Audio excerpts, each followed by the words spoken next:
बिस्मिल्लाहिर्रहमानिर्रहीम। Welcome to the 15th session of SPC.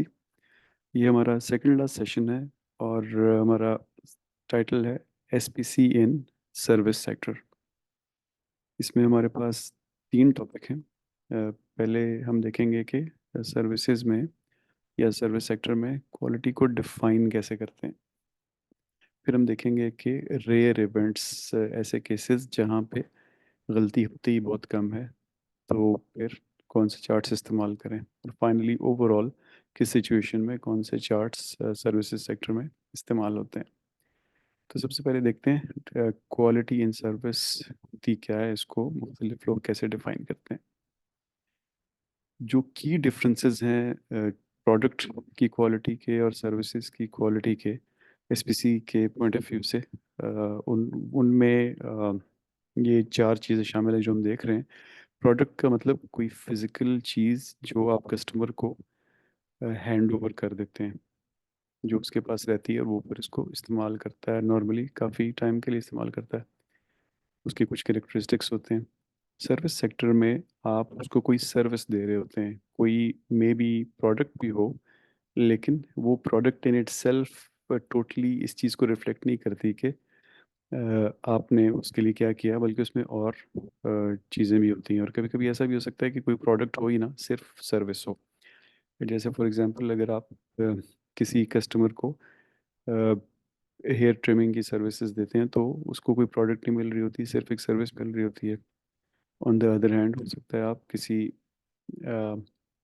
Restaurant में customer को खाना दे रहे हो, तो उसको बहुत सारी पार्ट्स ऑफ द प्रोडक्ट्स मिल रही होती हैं। पहले आप उसको रिसीव करते हैं, फिर कोई टेबल देते हैं, ये सब टेंजिबल चीज़ें होती हैं। फिर कोई मेन्यू कार्ड देते हैं, फिर कोई बर्तन देते हैं, फिर खाना देते हैं, फिर एक इंडिविजुअल होता है जिनको सर्व कर रहा होता है, फिर इस तरह और चीज़ें आपकी इन्वायरमेंट वगैरह, तो उसके अंदर प्रोडक्ट्स भी आ जाती हैं और आपकी सर्विसेज भी आ जाती हैं। और कुछ केसेस में आप उनको एक प्रोडक्ट दे देते हैं, जैसे फॉर एग्जांपल इनवॉइस या इंश्योरेंस का बिल या एक उनके अकाउंट की ऑडिट, इस तरह की चीज़ें आप उनको एक्चुअली एक कागज़ भी हैंड ओवर कर रहे होते हैं। तो एक काइंड ऑफ परमानेंट प्रोडक्ट होती है उनके पास, लेकिन वो परमानेंट प्रोडक्ट रिफ्लेक्ट नहीं कर रही होती कि वो आपने उनको कितना अच्छा सर्व किया, बल्कि उस कागज़ को प्रिंट करने के बैकग्राउंड में जो आपने सारी काम किया होता है, वो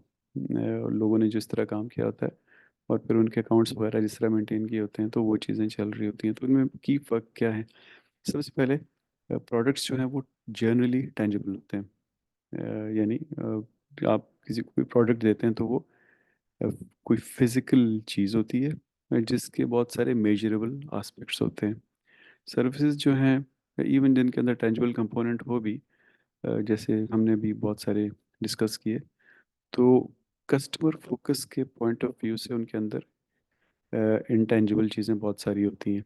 जैसे आप, there is no way to predict कि आपका कस्टमर जो है, एक रैंडम कस्टमर जो आपके पास आ रहा है रेस्टोरेंट में, तो वो उसको कितनी गर्म प्लेट पसंद है। यानी जब आप उसके सामने खाली प्लेट रखते हैं सर्दियों में, तो वो कितनी गर्म होनी चाहिए, बिल्कुल ठंडी होनी चाहिए, ठीक ठाक गर्म होनी चाहिए, बीच में कहीं होनी चाहिए।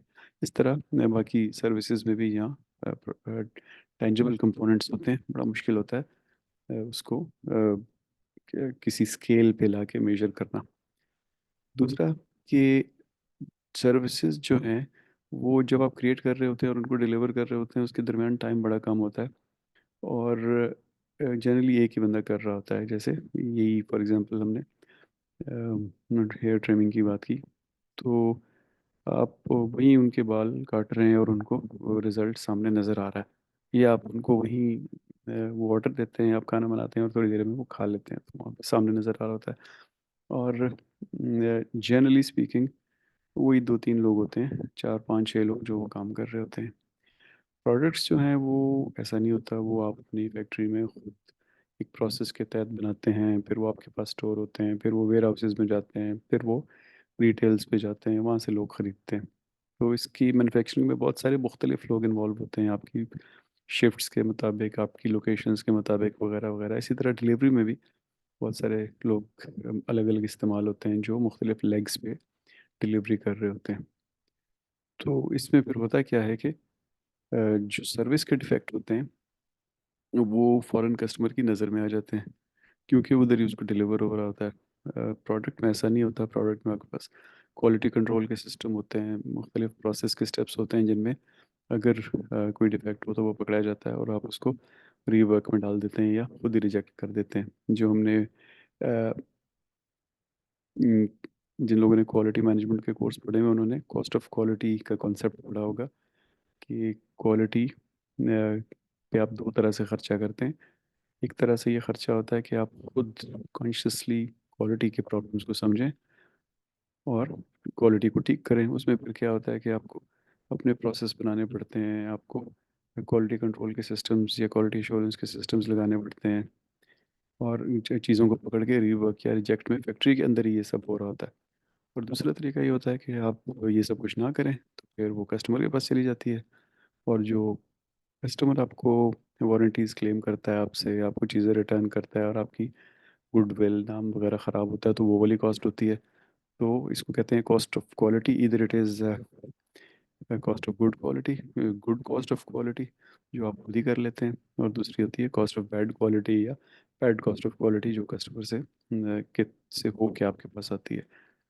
तो उस सेंस में अगर हम बात करें तो सर्विसेज वाली जो क्वालिटी की कॉस्ट होती है वो फ़ौरन आपके सामने कस्टमर के थ्रू होके आ जाती है, और आपके पास इतना टाइम नहीं होता कि आप उसके लिए सिस्टम्स जो सेट किए हुए हैं उनसे सर्विस को रन करके गुजारें। तो उसके लिए बहुत सारे काम इनटेंजिबल सिचुएशन में करने होते हैं, जिसको हम थोड़ी देर में डिस्कस करेंगे। तीसरी चीज़ ये है कि सर्विस के जो प्रोसेसेस हैं वो कस्टमर के सामने होते हैं, काफ़ी हद तक विजिबल होते हैं। इनफैक्ट चूँकि फॉर एग्जांपल आप एक रेस्टोरेंट रन कर रहे हैं ना, तो अपनी क्वालिटी ठीक करने का तरीका भी ये हो सकता है कि आप अपने कस्टमर को हर चीज़ खुद विजिबल करें। यानी आप उनको किसी शीशे के थ्रू देखने दें कि कुकिंग किस जगह पे हो रही है, वो कितनी साफ़ है वगैरह। बाकी जो सर्विस है वो तो ज़ाहिर है उनके सामने ही हो रही होगी। प्रोडक्ट्स में ऐसा नहीं होता। जो आपके प्रोडक्ट मेकिंग के प्रोसेस होते हैं वो ऑब्वियसली चूँकि बहुत पहले हो रहे होते हैं और फैक्ट्रियों में हो रहे होते हैं, कस्टमर को ज़्यादातर नज़र नहीं आ रहे होते। और चौथी चीज़ है कि जो की क्वालिटी कैरेक्टरिस्टिक्स होते हैं, KQCs सर्विस के, वो इतना क्वांटिफाइबल नहीं होते। उनको नंबर्स में क्वांटिफाई करना मुश्किल होता है, और दे कैन बी सब्जेक्टिव। यानी हो सकता है कि जब आप क्वांटिफाई करने लगें तो आप कोई और नंबर दे दें, मैं करने लगूँ कोई और नंबर दे दूँ, कोई थर्ड पर्सन करने लगा कोई और नंबर दे दे। प्रोडक्ट में ये होगा कि अगर वो फॉर एग्जांपल हम लेंथ मेजर कर रहे हैं तो हम तीनों, जो हमने रिपीटेबिलिटी और रिप्रोड्यूसिबिलिटी की बात की थी, तो हम तीनों एक ही फिगर निकालेंगे अगर सिस्टम्स ठीक होंगे। प्रोसेस में वो प्रोसेस, उस प्रोसेस में जो सर्विस सेक्टर में हम कर रहे होते हैं उसमें ऐसा नहीं होता। उसमें चाहे हम एक भी स्केल यूज़ कर रहे हो तो हो सकता है मुख्तलिफ नंबर्स असाइन करें उसको, तो वो इसका मतलब है कि ये KQCs जो हैं ये लेस क्वांटिफाइबल हैं। तो इस सेंस में फिर अगर हम कोई KQC यूज़ करेंगे तो बहुत ज़्यादा मैटर करेगा कि किसने उसको मार्क किया, वो नंबर किसने दिए, और पता नहीं ठीक हैं भी कि नहीं, क्योंकि ठीक का कोई क्राइटेरिया है ही नहीं, पर्सपेक्टिव्स हैं, ये सारे पॉइंट ऑफ व्यू हैं। अब क्वालिटी इन सर्विसेज को डिफाइन करने की जो है एक एस्पेक्ट ये भी है कि ह्यूमंस बहुत ज़्यादा इन्वॉल्व होते हैं। जैसे मैंने आपको कहा कि अ, आप अपने रेस्टोरेंट की क्वालिटी खुद देखेंगे या किसी थर्ड पार्टी मिशेलिन वाले आके आपको स्टार देंगे, या कस्टमर आपको बताएगा क्वालिटी कैसी है। तो उसमें वो जो फैक्टर होता है ना कि beauty lies in the I of the beholder, वो बहुत ज़्यादा रेलेवेंट हो जाता है, क्योंकि चीज़ें इंटेंजिबल हैं, बस वो जो देख रहा है उसकी मर्ज़ी है वो उसको जो रिमार्क्स दे दे। तो इसका मतलब फिर मेजर करना भी मुश्किल है। और कुछ केसेस में, जैसे हम आगे एक स्टडी में देखेंगे कि कस्टमर कुछ केसेस में ठीक है कि मेजर करे तो बहुत अच्छी बात है, जैसे रेस्टोरेंट की बात हो गई। लेकिन फॉर एग्जांपल आप एक हॉस्पिटल में टीका लगाने की सर्विस दे रहे हैं, या हॉस्पिटल में आप सर्जरी कर रहे हैं, या हॉस्पिटल में एक बहुत बीमार मरीज़ को आप खाना दे रहे हैं जो अपसेट है, तो वहाँ पे अगर आप उसकी मर्ज़ी करना शुरू कर देंगे तो हो सकता है आप चीज़ों को सही तरह परफॉर्म ही ना कर सकें। फॉर एग्जांपल, आपका फाइनल इम्तिहान हो रहा है और मैं आपसे ही पूछना शुरू कर दूं कि मुझे बताएं मैं कौन से सवाल दूं आपको, तो वो सारा प्रोसेस फिर ख़त्म हो जाएगा ना। हालांकि आप कस्टमर हैं और आपकी मर्ज़ी की चीज़, बिजनेस का सेंस तो ये बनता है ना कि कस्टमर की मर्ज़ी की चीज़ हो। लेकिन कुछ केसेस में फिर आप कस्टमर से की मर्ज़ी नहीं कर सकते, उससे प्रोसेस इन इटसेल्फ ख़त्म हो जाता है। तो ये आपने देखना होता है कि आपका प्रोसेस किस नेचर का है और उसने उसमें आपने कस्टमर का पॉइंट ऑफ व्यू कैसे लेना है। तो इस चीज़ को रिजॉल्व करने के लिए बहुत से ऑथर्स ने बहुत सारे पेपर्स लिखे हैं, बहुत सारी किताबों में इसको एड्रेस करने की कोशिश की है। सर्विस की क्वालिटी को डिफाइन कैसे करें। जो सबसे मशहूर फिर स्टैंडर्ड एक बना उसको लोग परसुरमन स्टडी या जीथमल स्टडी कहते हैं। ये जो आपके सामने टेबल बना हुआ है, इसमें 5 इन्होंने डायमेंशंस बताई सर्विस सेक्टर में क्वालिटी की। तो आप देखें आपके पहले कॉलम में, लेफ्ट साइड वाले कॉलम में ये 5 टर्म्स लिखी हुई हैं, डायमेंशंस लिखी हुई हैं और उनकी शॉर्ट डेफिनेशन है और आगे उसके स्पेसिफिक इलस्ट्रेटिव क्राइटेरिया और इन सेंस एग्जांपल्स भी हैं। तो पहली जो डायमेंशन है वो टेंजिबिलिटी में वो कितना ठीक है, यानी जो जिन चीज़ों को कस्टमर ने फील करना है, टें वो उनको देख सकता है, उनको हाथ लगा सकता है, वो उनमें क्या क्या देखना है। तो उसमें फिर वो कहते हैं कि इसमें जो फिजिकल फैसिलिटी है उसकी अपीयरेंस, यानी फॉर एग्जांपल रेस्टोरेंट के, हम फिलहाल रेस्टोरेंट को लेके आगे चलते हैं। तो रेस्टोरेंट में वो जिन कुर्सी पे बैठेगा, जिस टेबल पे बैठेगा, जो नैपकिन इस्तेमाल करेगा, जो वगैरह वगैरह, जो और आपकी जो इन्वायरमेंट है वहाँ एसी, खिड़कियाँ कैसी हैं, आपने पेंटिंग्स कैसी लगाई हुई हैं, उन एंट्रेंस कैसी है, पार्किंग कैसी है। तो ये फिजिकल फैसिलिटीज़ हैं। फिर इक्विपमेंट में जो उसके आगे प्लेटें, चमचे, कांटे, आप सब कुछ रखेंगे। और इक्विपमेंट एक सेंस में फिर खाना भी हो गया, क्योंकि वो चीज़ें अल्टीमेटली तो वही चीज़ है जो उसने टेस्ट वगैरह करनी है। फिर पर्सनल, आपके लोग सर्व कर रहे हैं, आपके लोग खाना बना रहे हैं, आपके लोग उनको रिसीव कर रहे हैं, सी ऑफ कर रहे हैं, उनका बिल बना रहे हैं, उनको पार्किंग में हेल्प कर रहे हैं। तो पर्सनल कैसा बिहेव कर रहे हैं और उनकी अपीयरेंस क्या है। और कम्युनिकेशन मटेरियल्स मुख्तलिफ सेक्टर्स में मुख्तलिफ होंगे, लेकिन रेस्टोरेंट के केस में कम्युनिकेशन मटेरियल आपके बाहर के नियॉन साइंस वगैरह हो सकते हैं। फिर आपने उनके चलने के रास्ते में अगर कोई पेंटिंग्स, कोई पोस्टर्स लगाए हैं, फिर आपने जो मेन्यू कार्ड दिया उनको, एंड सो ऑन, यानी किसी भी तरीके से आप उनको कोई चीज़ कम्युनिकेट कर रहे हैं तो उसकी कितनी अच्छी क्वालिटी है। फिर दूसरी चीज़ है रिलायबिलिटी। रिलायबिलिटी का मतलब ability to perform promised service dependably and accurately. Reliability के बारे में हमने ऑलरेडी काफ़ी बात की है प्रोडक्ट की, तो सर्विस की भी उसी सेंस में होती है। फॉर एग्जांपल, आप बिल बना रहे हैं तो आप कस्टमर को यकीन होना चाहिए कि आप ठीक बिल बना रहे होंगे। तीसरी चीज़ है रिस्पॉन्सिवनेस, यानी कस्टमर को अगर कोई मदद की ज़रूरत पड़े तो आप उसको फ़ौरन प्रॉम्प्टली रिस्पॉन्स करें, and your staff should be willing to do it, यानी वो विलिंगली उस चीज़ को एज अ स्टीवर्ड एड्रेस करे, यानी एक सेंस ऑफ बिलोंगिंग के साथ। अ, अगली चीज़ है अश्योरेंस, जिसका इन्होंने डेफिनेशन दी हुई है, knowledge and courtesy of employees and ability to convey trust and confidence in service provider.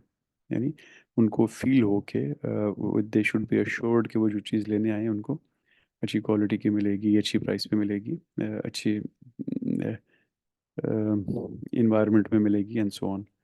और पांचवी चीज़ है, आखिरी चीज़ है empathy, caring and individual attention provided by employees to its customer. तो उसमें उनकी बात सुनना, उनकी ज़रूरत को समझना और उसको एड्रेस करना, पर्सनलाइज्ड अटेंशन देना, इजी एक्सेस, यानी बंदा भी उन तक पहुंच जाए और जो इन्फॉर्मेशन मिलनी है वो इजीली मिल जाए, good communication and customer understanding.